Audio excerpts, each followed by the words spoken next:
title of this writing is, Ignoring the Tingle Will Cost You Jingle. I think one of the costliest sins we commit is not following our own advice and our own instincts. Such was the case with me one day, and it cost me $3,000. Now, I'm not going to bore you with the details of my stupidity. Just offer you what I wrote some years ago. I called it signs. Are you asking for a sign? My experience tells me that's like a fish asking where the water cooler is. Did you ever notice that you set up the framework for the sign you're asking for? You may say something like, if this or that happens, then that'll be a sign. Again, I can only judge from my own experience, but the success ratio of that strategy seems less than casino odds. I do have experience with seeing signs, mostly after the event happens.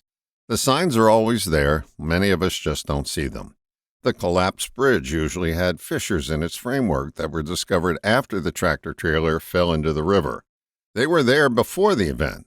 My friend Jim, who was a longtime member of the Los Angeles Sheriff's Department, said you always bring something into a crime scene and leave with something from a crime scene. Clues are always present. So the question becomes, how do we spot ever-present signs? Your body will tell you. Your body is a sign Geiger counter. We just don't pay too much attention to our bodies. We rely mainly on our thoughts. That means we stay in our head and rarely visit with our body. Animals are in tune with their bodies. They don't take the time to think. The 2004 deadly tsunami in the Indian Ocean had prior clues. Humans missed them. Wild animals headed for higher ground. They were in tune with their bodies. How did your mother know you were lying? She sensed it in her body.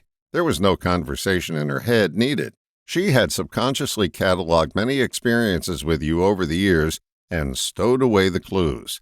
Then, when a similar experience came up again, she received a certain feeling in her body that produced the word fib, or worse, in her mind. Culturally, we have gotten away from trusting our bodies. That's because so much attention is given to our intellect. Our whole educational system is based on facts and figures. We've given short shrift to such an important part of our learning. When you start paying more attention to your body, you see more signs. You don't have to ask for them.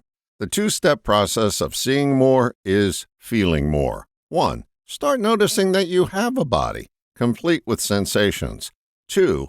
Pay attention when your Spidey Sense starts to tingle, and you'll start seeing signs beforehand. You know what? I wish I had paid attention to my own advice. I'd have a lot more money in my pocket. Thank you for listening. All the best. John.